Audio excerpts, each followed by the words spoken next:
Okay, boom. I am live. It's all the way live. All the way live. I'm going to give it a couple of moments. Good morning, Grand Rising, and good day. Good morning, good morning, morning. Make sure y'all say good morning as y'all come in, come in, come in, come in. Let's get comfy. Good morning, good morning, good morning. Okay, so I got a couple people, so I'm going to go ahead and be respectful of my first comers and get started. So, hi, if you're new here, I am Ia Dania, also Ia Nifa Dania Fa'omi Shango. I am a spiritual awakening doula for the African American diaspora. And I, again, said I wasn't going live again. But this morning, I was thinking about God. And I decided that what I was thinking as that was coming through, I simply wanted to share um, some of those things that were coming up as I was thinking about our creator. So pop on in, pop on in, pop on in. So if I think I want to start this off in this way by saying that this is not going to disparage, put down anybody's traditions. This is about an individual experience of the Most High, of the Creator, of the Source that I have had and how it has grown and evolved as I've gone through, as I continue to go through this conscious awakening journey. I am someone that is very much spiritual, but I'm also religious. And when I say religious, I mean the actual definition of the word religious. This is not attaching itself, even though I was raised as a Hebrew Israelite. I'm not attaching it to that. I am simply saying I am religious. The definition of the word religious simply means that you have a belief structure, a set of beliefs, rituals, processes, etc., that is associated with a higher power. That's what religion is. Then there are various types of religion, but religion itself does not mean Christianity. Religion itself does not mean that you're Muslim. Religion itself does not mean that you're Jewish.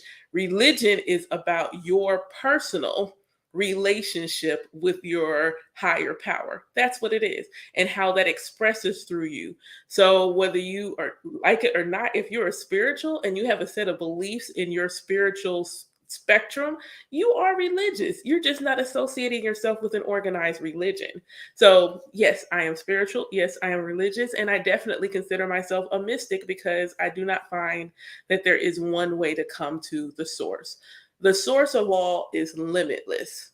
And I believe in part, I knew this for a while, but I was also still very much attached to some of the things that we are raised up in, having grown up in an Abrahamic tradition. So let's talk about little me and God. I always believed in God. And let me switch to today. This is Goddess. Today it is Women's History Month. Happy Women's History Month to all the womb holders, non-womb holders, and the like. Um, but I've always had a relationship with Goddess. The Divine Mother and I have always had a relationship, but it was not the healthiest of relationships, if I have to put it that way. As a little kid, I didn't have this notion of like, oh my gosh, if I do something wrong, I'm going to be punished. That came a little bit over time. And for anyone that doesn't know, being raised as a Hebrew, being raised as an Israelite, even for folks as a Jew, what you're hammered into, you are the chosen people. You can't do this because you're the chosen people. You can't do that because you're the chosen people. And then there's this weight of that. There's this weight of if I do something wrong, will I no longer be chosen? If I do something wrong, what's going to happen to me?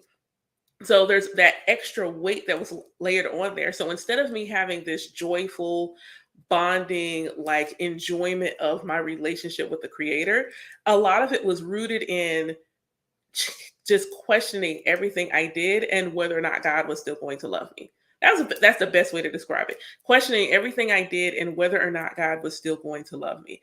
And I think back to the little girl who used to stand in the middle of her yard and it would be raining on half the yard and not raining on the other half of the yard, and me saying, "Oh, I am clearly controlling the weather because I'm an all powerful being and I'm controlling the weather.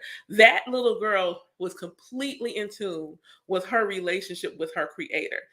Iyanla Van Zant has a beautiful affirmation that I say, and then I encourage my students to say, all that God is, I am. And I am all that God is. There is no disconnect, there is no separation, because everything that comes from source is of source. So we're all emanations, aspects, reflections of the creator.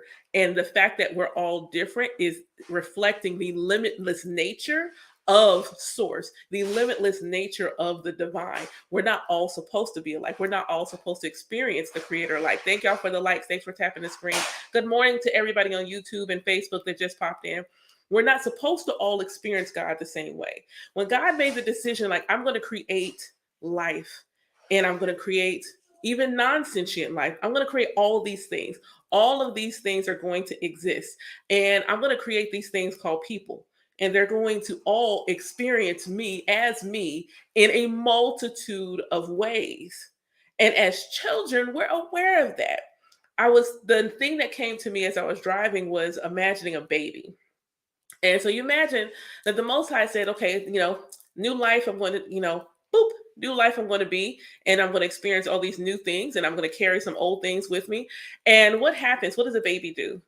Most High has been non-corporeal. The Most High, the Creator, has been non-corporeal. And all of a sudden, the Most High is like, I'm also going to experience what it feels like to have a body. So every time a baby is born, God is like, oh my God, I'm in a body again. And I'm excited about this body. I'm going to put the toes in my mouth because, I've got a body again. And this body is really cool. And this body is so powerful that it is holding all this power within it. Most people, regardless of your, belief structure, believe in some aspect that there is a soul residing in our vessel. So that soul is simply the embodiment, the energy of source energy living within a human form. How powerful is our human body to be able to hold all that energy without shattering into pieces? So then that's that notion that we have to give gratitude for the vessel that the Most High created and molded for us within our mother's womb.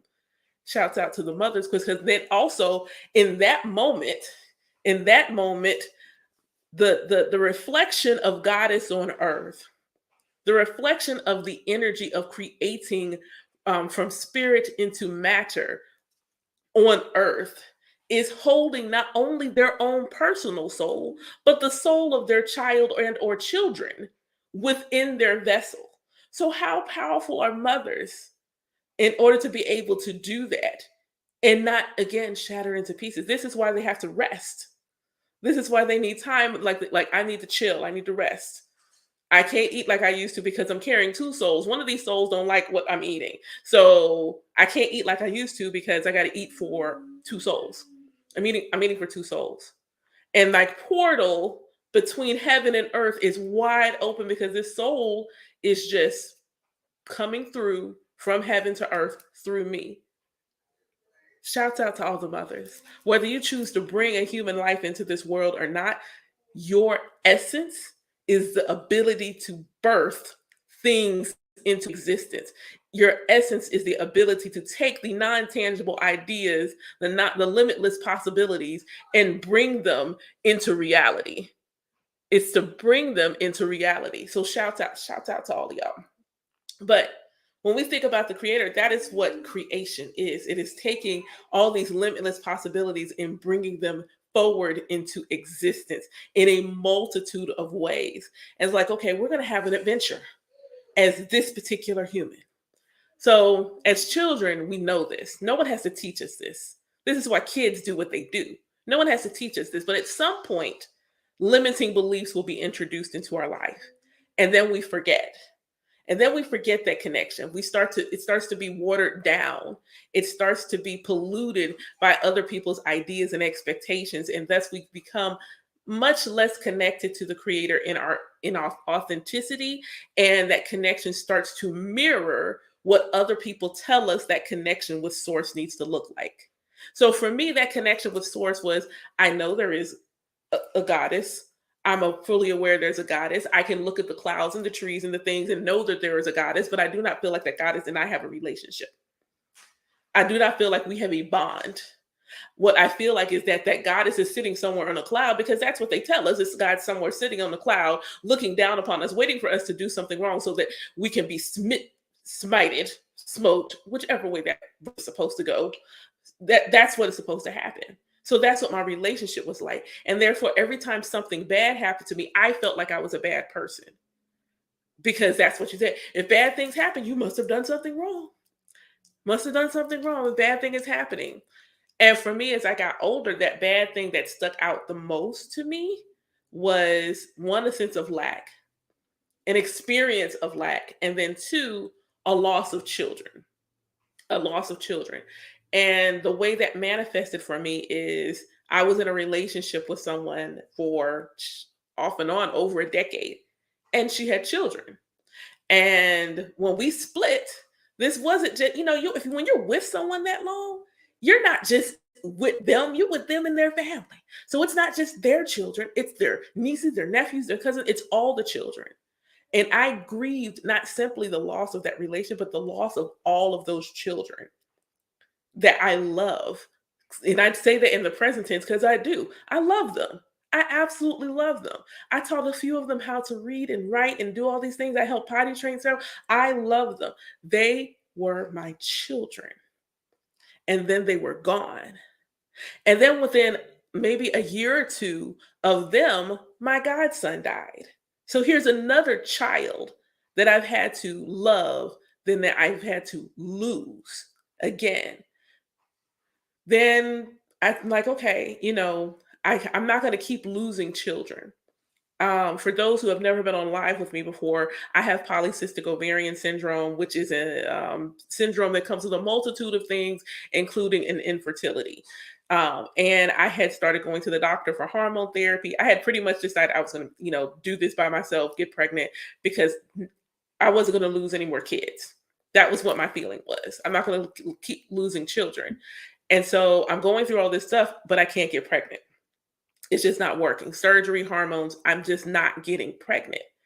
And so then I think I'm broken. I was like, well, God doesn't want me to have children because I'm broken. I don't work. I don't work. Um, um, Slytherin, surprisingly. I'll talk about that on another one. So it didn't work. And then I met my ex-husband.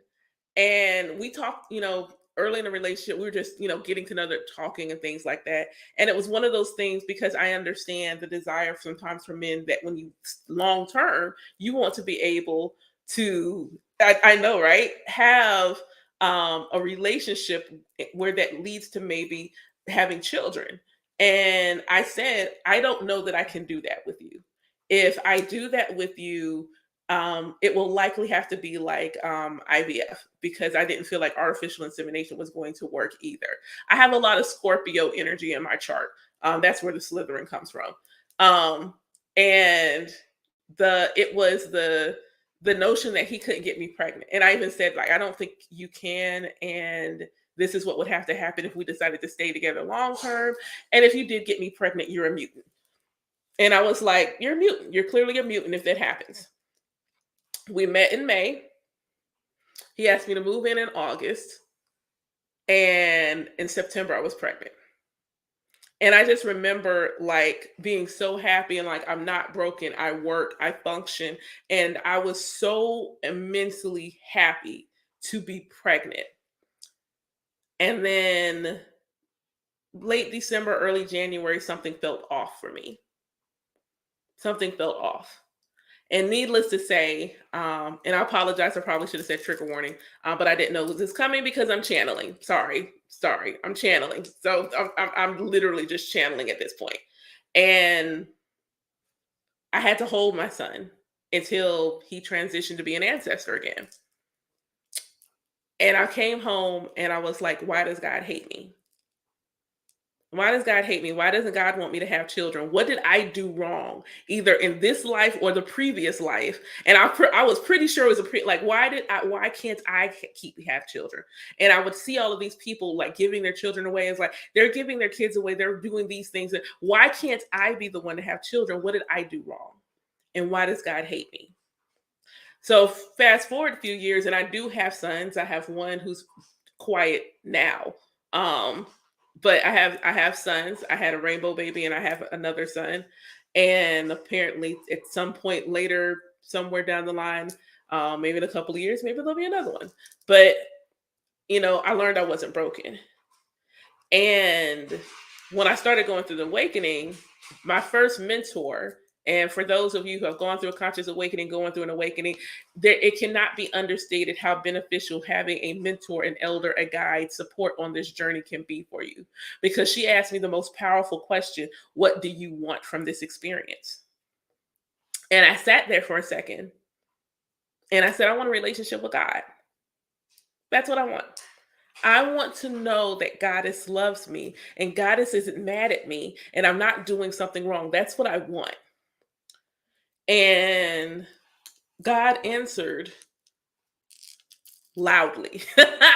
I will say loudly, loudly. And since then, that relationship has begun to evolve. I have been able to do the things I did when I was younger. Look up in the clouds and see the Most High's face. I've been able to look at the trees and see that the Creator is in the trees. See, when people talk about they have to teach their children about God, no, they don't. Children are always showing us who God is. Every time your baby comes to randomly show you this thing, this seemingly mundane, why do you have this random leaf, this random rock in your hand? And they're giving it to you like it's the most amazing thing in the world, because it is. Because it is. Because in every little small thing, every little small, seemingly small detail, because what is small and large when you think about Goddess? When you think about those things, even those seemingly inane things, all are God. I have a book and it's channeled messages from Yeshua. Some of you might still call him Jesus. But one of the messages is God is in the sound of a spoon clinking on a teacup when you stir it. God is in everything. And what this conscious awakening has allowed and afforded me the opportunity to do is experience God in that way. That's why I'm a mystic. I'm not simply looking for God in somebody's building. I'm not looking for someone to take me to God, especially as a womb holder. There will be no day on this earth where me being the portal between heaven and earth will need someone to guide me to get to connected to heaven. I am the gateway. I am the gateway. Like, there's just no days that's going to be necessary. So it's evolved in such a beautiful way. For anyone that's been raised as Jewish, Hebrew, Israelite, I think maybe even Muslim too, but I don't know that one for sure. One of the things that sticks out outside of the food restrictions is you can't get tattoos. You can't mark your body. And I grew up as a kid in love with tattoos. I didn't know why. I love art. I'm an artist, I'm a creative at heart, and I love art. And tattoos were just this amazing artwork to me. Like someone had turned their body into a canvas and had all these various art on their person. And that's what I loved about it. But you're like, no, no, no, no, we don't do that. So one of the things I did for some inner child healing, to heal both my inner child and my relationship with God, was to determine whether or not God actually had beef with tattoos. I was like, is this coming from you, or is this a man-made thing that somebody said? And because somebody said it and they seemingly were in a position of authority, people just ran with it. So I just sat and asked. I just asked. I was like, yo, like you got a gripe with tattoos? And it was such a clear no. Like, like in the clearest, like I didn't say that ish. No. Like, why would I care? Why, in the grand scheme of things, why does that matter?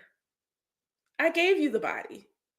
And as long as you're taking care of it and you're being healthy and things like there, you know, okay. I like creation. I like creative things. I am a creator. So I like creative stuff. Why would this be an issue for me? I'm out here creating worlds, planets, meteors, asteroids, stars, galaxies, black holes, supernovas, multiple dimensions and timelines. Why do I care about your tattoo? And I was like, when you sit with that, because The Most High, in her infinite wisdom, gave us all a mind. Our practice, all spiritual, should also be, in some respects, logical and practical. That's why we're supposed to operate in both realms. We're supposed to operate in harmony and balance in the in between. That's why we are the embodiment of both feminine and masculine energy. Our feminine energy is our spiritual self, our masculine energy is our practical physical self.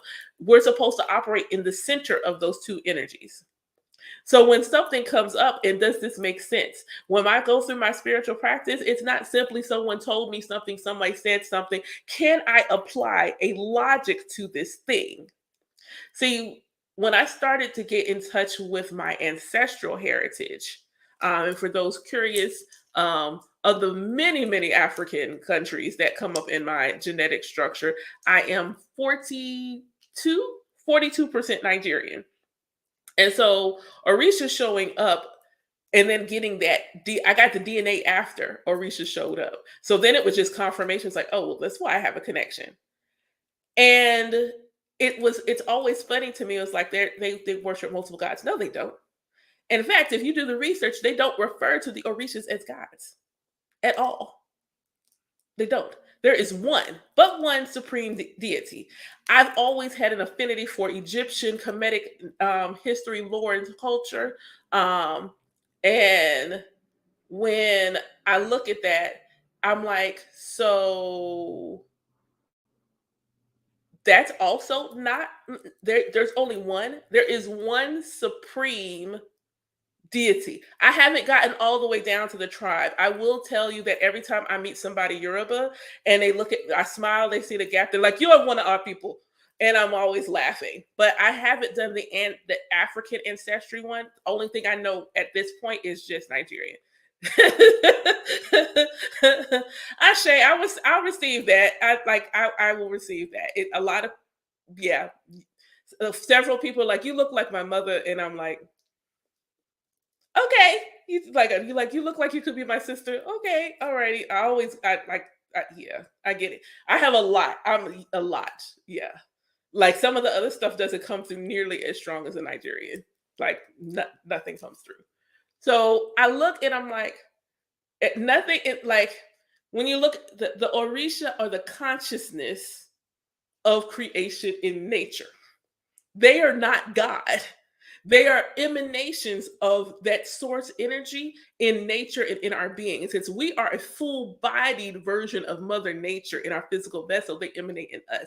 When I am exceptionally confident, when I walk in the room, like I know that all eyes on me, that is my Shango coming through. All eyes here. This you're looking here. You're looking right here. That's my That's that confidence. That's that confidence. When I speak with authority, that is when I've made a decision, I can go this way or that way, but I've made my decision. That is my Shango. The fact that my outward immediate energy comes off as very nurturing and warm and inviting and like cool water, that is the fact that's my Yemoja coming through. When I'm going through changes in life and I am trying not to be swept up by the winds of change, I am asking Oya to let me stand in the center of the storm. These are aspects of me, and they are also aspects of nature that reflect in our lives. At the end of the day, though, there is still only one. The fact that the one creator has different names doesn't negate the fact there's still but one. There's still but one originating source in all of these traditions. But we have been so programmed and colonized to demonize anything that looks Black, that feels African, that feels not what they told us to believe. But then you look and you watch them emulate us, immediately emulating us. Manifestation ain't new. manifestation, like I want to get this to happen, or this is happening, I want to shift my experience. That is the whole premise of Orisha tradition, is that the only thing set in stone is your birthday and the day that you will transition. Everything in life you are able to pray about, manifest, give off, whatever is in alignment to you, to shift your circumstances. And so then it's like, okay, if in God goddesses, it's Women History Month, in goddesses infinite wisdom said, all of these people are going to experience me in a multitude of ways. And indigenous people, what has happened is indigenous people said, hey, I understand that God is in the wind.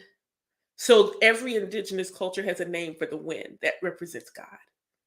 Orisha, it would be Oya. God is in farming. The literal act of agricultural in Orisha traditions has a name. The act of farming the land has its own energy. The act of, this thing is in my way. My road's open, but this thing is still in my way. I have to knock it down. There's a name for that. And then even thinking about God in the sense that if God is like protecting you, I did this one the other day. You have the loving and caring and nurturing God, and then you have God that you pray to, and you say, "Look, God, don't let them come my way. If they come to me, God, give them smoke. If they come to me, God, give them smoke." That's still God. God's still loving and nurturing you, but you also ask God to also manifest and emanate as a fiery sword standing in front of your domicile, making sure anybody that comes your way gets smoke. It's still one God. It's still one source. It's still one creator. And the notion that you can perceive God like that from a book that is simply an anthology of stories written by multiple people that have gone through the telephone game. Y'all remember the telephone game as a kid? Where somebody's sitting there and they've got the original statement, and then they whisper in somebody's ear. They don't even say it loud. And so that person is like, I think I heard what you said. And so they tell somebody else. And then they tell somebody else. And then they tell somebody else. So if it's okay to have faith in a mistranslated, not even the same as the original context, collection of multiple stories told by multiple individuals, why is it not okay for indigenous people, for Black people, to see God in every aspect of their life? Make that make sense. It is simply because it's Black, because they don't do this to other people. Other people don't have the same disconnect that we have with our creator. It's like we have been programmed to believe that before we were colonized, before we had missionaries show up, before we were put on ships and enslaved, that we didn't know who God was, that we had no sense of the creator. Okay. The pyramids say otherwise, but there was no backhoes, no dump trucks or nothing. But them pyramids to me say otherwise. Them pyramids say we probably knew what we were doing. And because they're in all areas of the world, that means all of these indigenous peoples knew exactly what they were doing and had a connection with a power greater than our own understanding. But hey, you know what? God's got an Obama phone. Because that's what some practices, some religions will tell you. God's got an Obama phone. And you got to be standing in the right spot and have just the right signal in order to get to God, because God has an Obama phone and the signal is spotty. So God can't hear everybody. Okay, sure. It's not my relationship. It's not my relationship with God. My relationship with God looks like my ability to sit and tell God, you be showing out. You be showing out. I had a manifestation happen in real time, like within 5 minutes. The words left my lips, and 5 minutes later, it manifested. And I wasn't even trying. And so, as I'm riding home from this beautiful experience, I said, God, you just be showing out. You just be showing off. At some point, you just be showing off. You think this is funny, don't you? This is now where my relationship with the creator is. I can simply talk. I don't have to have my Elode, my spiritual godmother says we are the complicated ritual. I like ritual. Like, don't get me wrong. I enjoy ritual. I especially enjoy ritual in community. If I can pull several people together and we can do something, I love that. When two or more come together, that joint truly is powerful. But at the end of the day, if all I want to do is sit in the middle of my bed, open my mouth and say, "Hey, you know who hears me? God." The power of the word is powerful, and it is one of the first things that we receive. Everything. Everything started with an idea, something intangible, and then became whole. The idea that you would have a problem with someone experiencing God, this reverence of, and that's some people misconstrue reverence with worship. The fact that you have a respect for the fact that when the sun shines, it's warm. When the sun shines, things are growing. When the sun shines, you can see. The fact that indigenous people said, "Hey, we have understanding that when the sun is out, we're able to do XYZ 1, 2, 3." And you know what? Respect. You got beef with that. That's what you have a problem with. That's what seems not okay to you. The fact that people realize that the trees were actually helping us breathe. Like, hey, we're gonna give reverence to these trees. They help us breathe. They kind of keep the soil. They do a lot of things for us. They give us shade. Hey, honor and reverence to these trees. Thank you. Those people, those tribes, myself included, are fully aware that there's one source, one all that created the trees, that is actually embodied in the trees. It doesn't negate the fact that there is only but one. All it does is enhance our relationship with the source. We are giving honor and reverence to God's creation.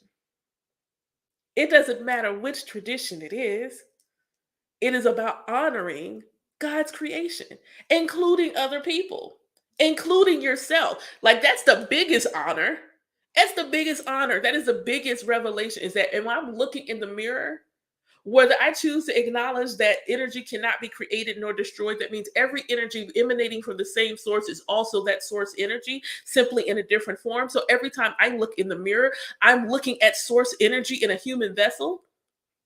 Or if I'm simply looking at me as an astonishing miracle of creation. In either way, I'm giving honor to myself, because my God, I'm here. And I could easily not be. I give honor to those energies that protected me. When my mother told me the story when I was a baby, probably barely 1 year old, and she felt like she needed to move me out my baby seat. Now, that's real, like, oh no, oh no. Babies go in car seats. My mother was emphatic. I'm not sitting in that car seat. I'm not sitting in there in the car seat. And looked at my father and, like, in this, she said, daring him to challenge her. She was not putting me back in the car seat. So they didn't. This is trusting that, like, he didn't know why he trusted her. He did. She didn't know why she made the decision. She just knew she needed to make the decision. This is trusting your intuition. This is faith when there's no reason for you to have it. So she moved me. They go driving. Somebody hits the car right in the spot where my car seat was. I remember her telling me that story. And by then, I was far enough into my spiritual practice where I had ancestor veneration was part of my practice. And good morning, beautiful. I went to my altar and I was like, all right, who was it? Who was it? Which one of y'all tapped my mama so that she would move me? See, understanding that the Most High works through. There is so many supportive energies. The creation story is so interesting, because a lot of times we won't take breaks. A lot of times we won't rest. A lot of times we will say we can't do all of these things. But then every time we hear about the Most High has either rested in or delegated tasks. But you won't take a break. The creator of all existence, things we know exist and things we don't know exist. The creator of everything says, I'm a chill. You handle that. I'm gonna go take a nap. You can go handle that. Really? And if you don't believe it, like if you're raised in an Abrahamic faith, at bare minimum, you angels, you think there's a limitation? There's all sorts of support around us. So I just went and asked, who was it? Was it an angel? Was it an ancestor? Was it an Orisha? Who told my mother? Was it her Ori? Who told her to move me so I could tell you directly, thank you? And the most beautiful thing, I told y'all earlier on that my firstborn child, I had to hold him while he transitioned back to the realm of the ancestors. Within minutes of him coming to earth, he left. So I asked, and at this time, I'm very creative in my divinatory practice. I have a multitude of tools because I'm a spiritual nerd and I'm proficient in various forms of divination. So this particular one is flashcards. That's what I use for my ancestors. They like the flashcards. And what came out was the sun and the letter H. And his last name begins with an H. And so then I was like, baby, was that you? My son had been watching over my life even before I carried him in my womb. Do you know how powerful that is? You know how grateful I am to God to have that awareness that my son, as an ancestor, before he decided to reincarnate for only 30 minutes to show me in my body what I needed to do to bring his siblings into the world, was also watching me beforehand, was also protecting me beforehand. And I went and I was like, God, why? Why? Why? Like you have those moments. I will never probably ever have a moment where I'm not humble enough to sit before my creator and ask why me. Someone asked me on YouTube recently, how did I discover my spiritual gifts? And it wasn't like I went looking for them. You don't discover your spiritual gifts like you're going on a fact finding mission, not like that. You can, I mean, it shows up in various places, but it's not like that. They are illuminated, and that's what the journey is about. It's about illumination. When I say that I'm a practically spiritual illuminator, that's what I mean. It means that I can shine a light and then show you how to shine your own light within yourself that illuminates the limitless nature of your being. And the fact that you're limitless is simply a reflection of God. God is limitless. One of the first things in Ifa is that there is but one, and you can't know everything about it. So you think about the fact that you can't know everything about her. You can know aspects of her. There are I can't even imagine how many Netaru, this is the Kemetic aspects of source. Like a lot of people want to say these are the Egyptian gods. They are the faces of the one. They are simply the personalities, aspects, and expressions of the one source. That's what they are. So there are a multitude, so many more than we heard about in stories and movies. There are a multitude of them because there are a multitude facets. This is consistent in other traditions. Brahma is the source. It's the Hindu god, source, creator. There is but one, and everyone else is simply a face, an aspect of the one source. You probably been thinking the Hindu gods is they have one, and then the faces of the one, the personalities of the one, the reflections of how that one emanates. So all these people have always been fully aware there's only one creator. They simply are also aware that one creator has a multitude of personalities. And so they had to figure out a way, which personality am I addressing?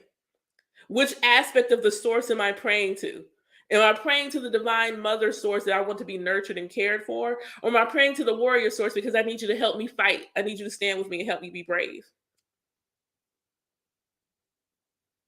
It's not as it is that serious, and then it's not. Someone was talking about the names of God. If none of the names that you've ever heard resonate with you, then pick one that will. If you decide that every time you pray, you're going to say, "Good morning, homie," you don't think God's your homie? You don't think God's your partner? That's the best relationship. Like, this is my home. This is my BFF. We ride together. Always got my back.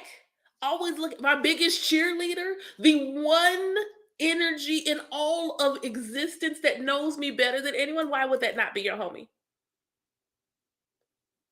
Sometimes we overcomplicate it and we limit ourselves to how the divine can express in our lives. We limit it. We say there's only but one way God can express to me. Why? If God, it can't be both.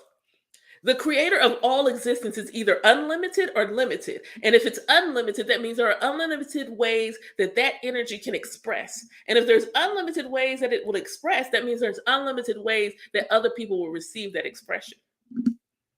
It can't be both. This is not to knock anybody else's beliefs, but some things are just simply logical. There just is. It can't be both. It can't be both limited and unlimited. It can't, which means there are a multitude of ways that we will express. It is impossible to know every aspect of who you are. There is so much to you. You can't know everything about yourself. Every day, if you are intentional, you will learn something new about yourself. You'll learn something new about the people you love. And we know this because we look for the opportunity to learn something new about the people we love, our partners, our relationships, but we don't give that same grace to ourselves. Learning something new about yourself every day is part of the journey. I am forever excited about the ways that I learn about how God expresses herself through me. And she expresses herself in so many different ways, whether it is me sitting around doing this and just talking about the fact that this morning I wanted to think about Goddess. I wanted to talk about how Goddess is like unlimited, and your relationship with her can be uniquely yours. You don't need to go to a book. You just simply need to go within. You just simply need to go within and then see her also around you. See her in everything. See her in the fact that that particular day you wanted to get a fresh haircut. Well, in Orisha tradition, our head, our Ori, well, this is that connection. Like nothing comes to us but through our Ori, our higher self. Like nothing, like there is no blessing, no nothing that will come our way without our own permission. Without our own permission. I know when my Ori is in need of something because I'll have the overwhelming urge to do something to my locks. I'm like, okay, all right, it's time to do. So you get that fresh haircut, you are honoring your Ori. Your Ori want to look good too. Look good. It's okay. You are the altar to the Most High. Altars, for those of you who don't know, altars have several elements that are consistent. Everything else is, your own personal. But certain things are consistent in that they also reflect nature. Oh, your Ori is you. There you go. You're welcome. Ori simply means head. It means your consciousness. It is you. It's you. Now, if you feel like you want to, if the question you really mean is like your head Orisha, so I am not crowned in either Lakumi or Santeria, and that's where those are the traditions that have a head Orisha. I'm in traditional Ifa, and my Ori is my head. There are no Orishas challenging, fighting for supremacy of my personality. Whoever needs to show up that day is who's going to show, and they ain't got no beef about it. There's some days where I naturally emanate one more than the other because that just is what it is.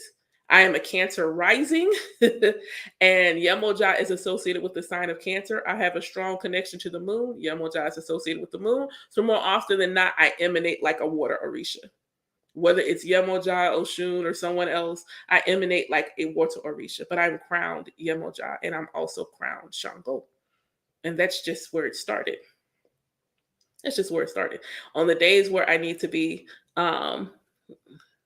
Exactly. They're parts of you. They're simply parts of you, just like nature. Fire is our will. Fire is our passion. Fire is our spirit. Just like fire is the sun, that's also within us. We are mostly water. We are mostly water. That one's easy. Our flesh, that's earth. Our our breath, that is air. Our soul, that is spirit. And the orishas are simply reflections of those energies in nature and within us. When I walk, not only when I walk into the room, but my walk itself, my walk, especially when I have on stilettos, the walk is mean. The walk is always giving. The legs are always serving. It doesn't matter what they look like, what's going on. My legs are always giving. That is Oya through and through. That is Oya through. That walk is me. That's Oya. That's her all day, all day, all day. My playful nature, my sensual nature, the ability to attract abundance, love, prosperity. That's Oshun. The ability to think strategically about what to do with my money and how to manage it well would be Ajay. To go into the depths of my shadow and find the wealth of my being living there is Olokun. There's simply energy, the names of energy within us. What initiation does, anybody watch anime? I'm going to use an anime reference because I am a nerd.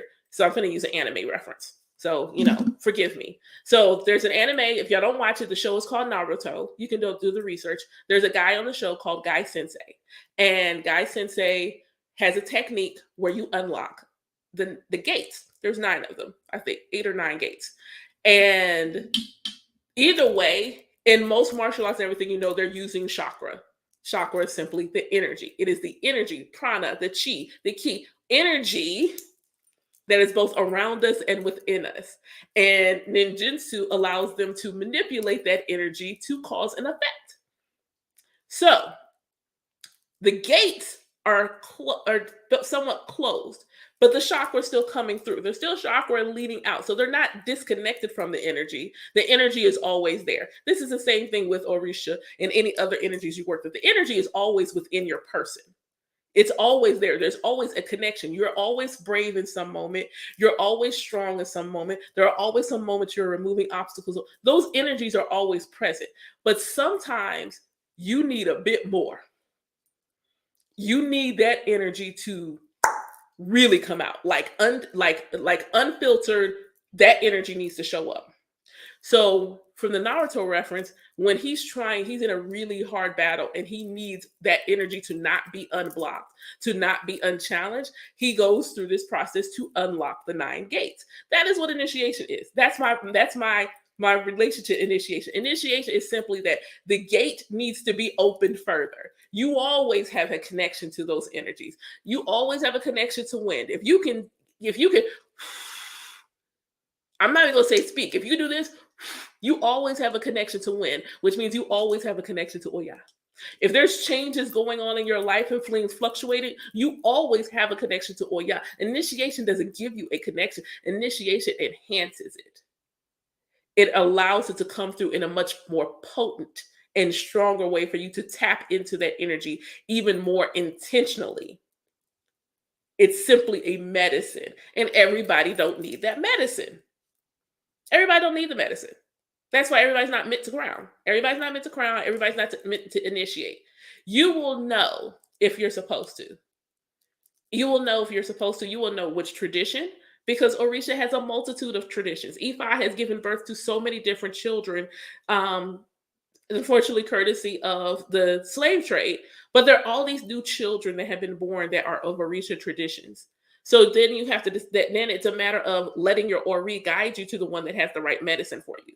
Your medicine might need to come through Santeria or Lukumi. Somebody else's medicine needs to come through Kandoble.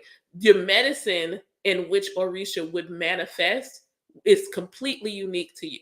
So mine came through traditional. Mine came through an Ile that was completely womb holders. Why? Because I also needed a much deeper connection with my divine feminine energy. It was easy for me to give. It was easy for me to take action. It was easy for me to give to others and not as much receive. So I had been in a place where I was working on my reception, being receptive, especially since there was a call for me to allow my spiritual gifts to manifest.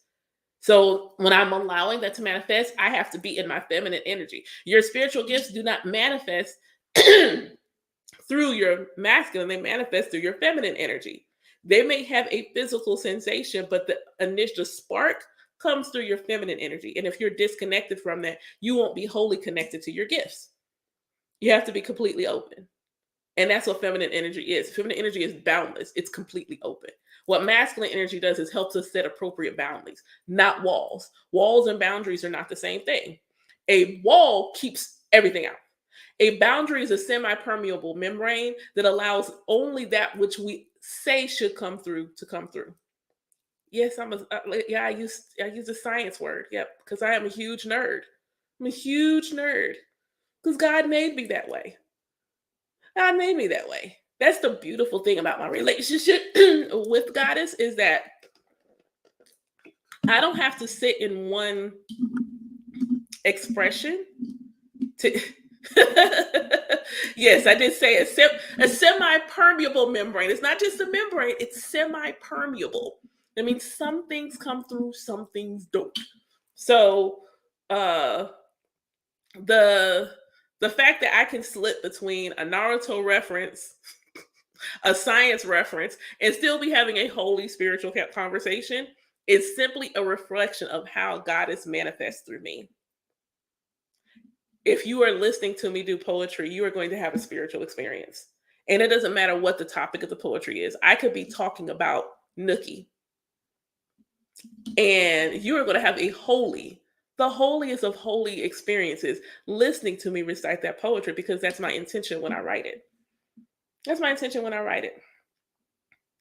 Understanding that we are all meant to simply experience the Most High in whatever way we're supposed to experience it, that's exciting to me.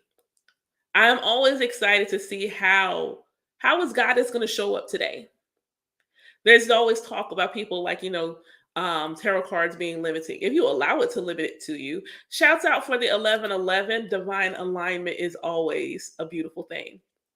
But like cards being limiting, if you allow it to limit you, but any spiritual tool, if you decide to use one, is extension of you.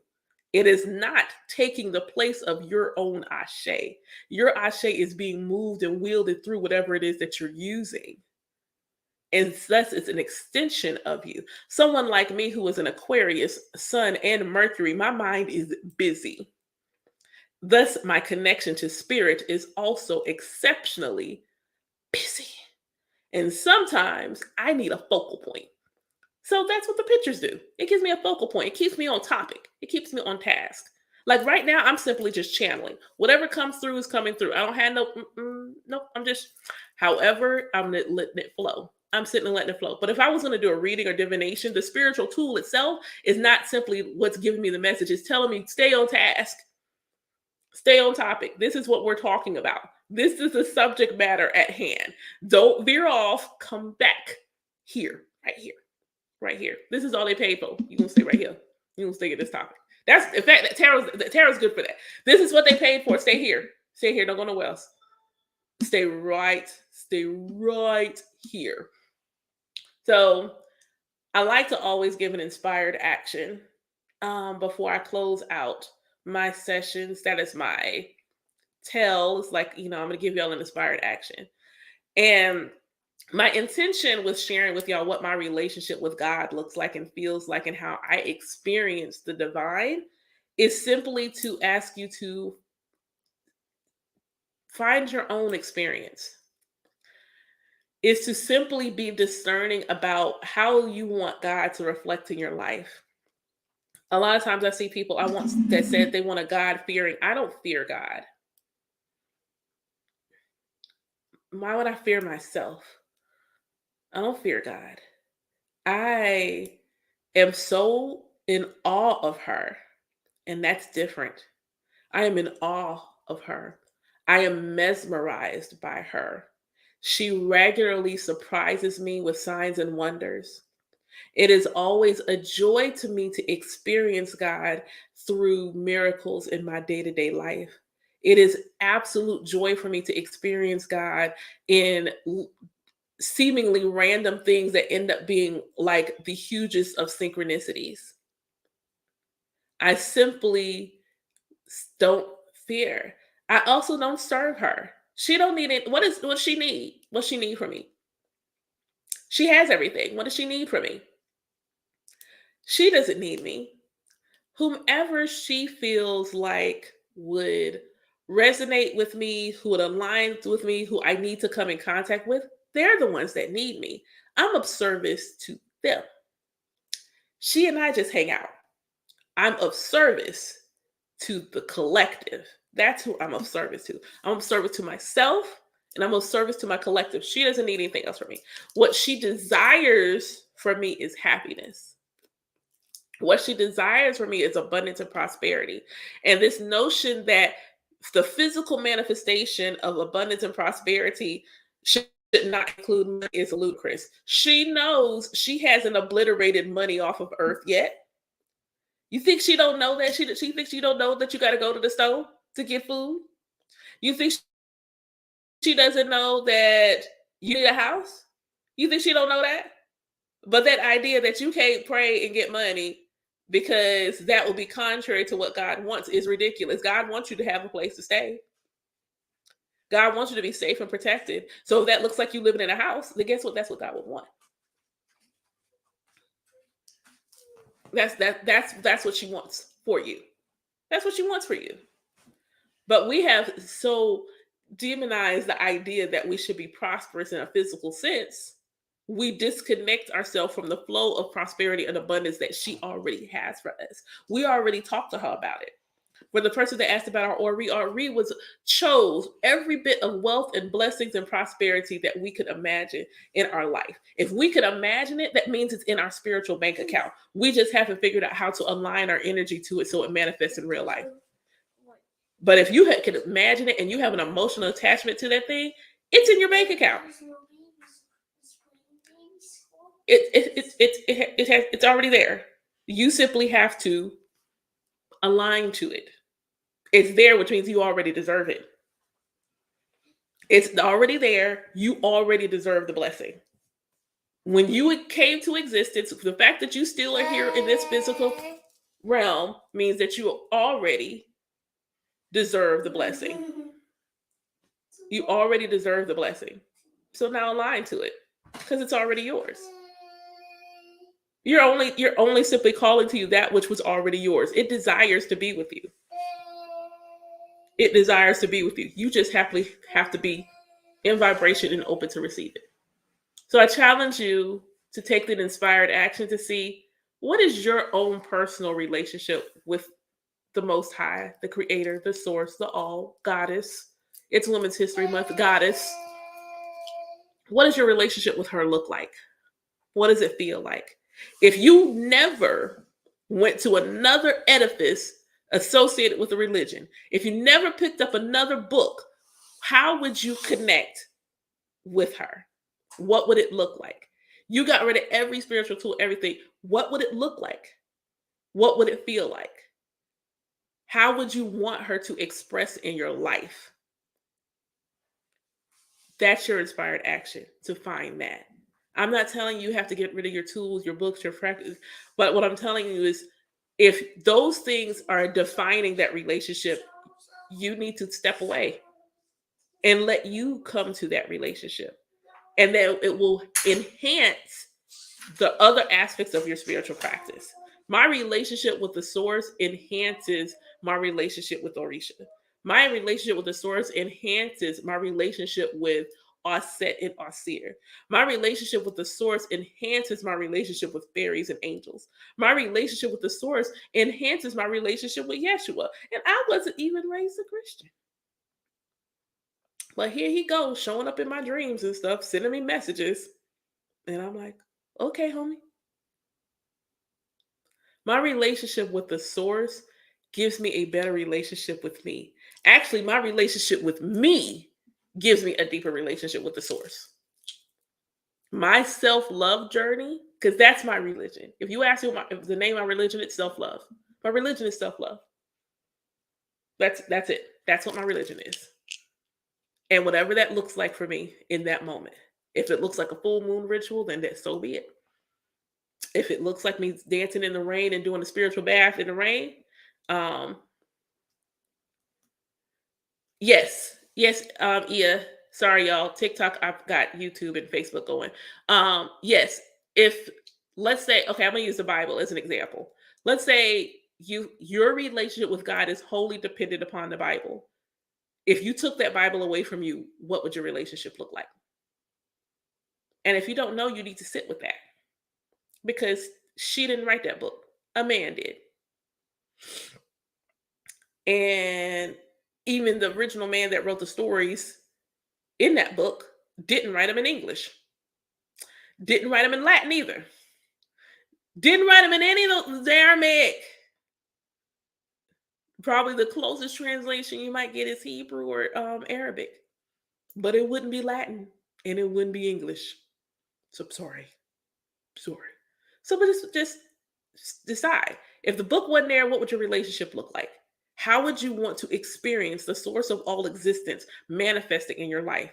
Do you want it to be scary? Do you want it to be loving and nurturing? What does she need to feel like for you? How would she give you messages? How would she give you signs? How would she communicate to you? Go to the source. Go to her. Go to her. And then develop a relationship with her. Then bring in the other stuff.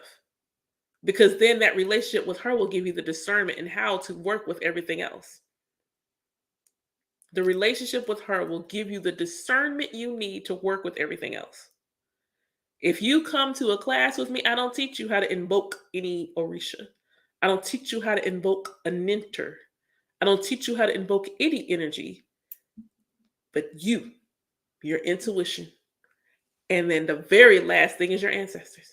You will go through self-love, shadow work, defining what your purpose is for yourself, learning how to feel your intuition, learning how to do protection. You will do all of things before we ever get to the ancestors. Because you have to start with you. The cornerstone, the foundation, you are the conduit to the source because when you look in the mirror, that's who you're looking at. So that's the first relationship you have to develop. That's it. Between you and the creator. That's first. Then all of the spiritual team that the creator has aligned to you, then you'll be able to discern what that needs to look like. Because you've already gone to the source. So the source is like, hey, FYI, I gave you a gang of support. Like squad is deep. Then you can discern. Then you'll know. Everybody won't initiate. Even if you are of Yoruba descent, it might not be your path in this life to initiate because you've already lived a lifetime initiated. You might just be a devotee. And I say that's okay. You might be meant to do something else. You might be meant to use that past life knowledge of Orisha to better a relationship in a different type of religion. But if you haven't learned how to discern your intuition and the voice of your higher self in the relationship with the source, you got to come back to you without any influence. Just you and the creator like you were when you were a kid. Just you and God. And remember that the children will show you what God looks like. The next time a kid brings you a rock, a leaf, or some other mundane toy thing, look at it and realize they brought God to you. And be grateful. Give him a hug. And tell him to tell you whatever the story is behind this object. And just listen with joy and wonder because that's where God is. I hope that y'all enjoyed this live. I hope that you feel nurtured and inspired. Thank y'all so much for the likes. Thank you so much for the likes. Thank you for the follows. I'll put y'all followed. So thank you so much. If you have questions, I do have a free 15-minute consultation available. It is not a reading. It's just a consult. I have a free 15-minute one available. It'll still be available through Sunday. And then I'm going to do something else with my consultations. If you feel like you need a reading and divination is not the same thing. A reading is good if you got like a basic question. like real basic, then I can give you a real basic answer. You can get a reading. But if you like, I need to know how am I aligned into my destiny? I need to know what's going on with my career. I need to know how I show up in romantic relationships and how can I show up better. That's divination. Those two things are not equal. And I do have a course coming available. So keep your ear out for that. Make sure you follow. I'm not even going to lie and say I won't go live again anytime soon because I wasn't planning to do this one at all. I wasn't planning. To do this one. So yeah, I did not. So I hope y'all have enjoyed this because I had fun.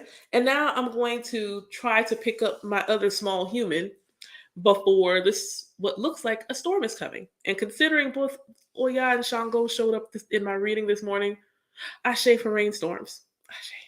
Y'all have a beautiful day. Take care. Bye.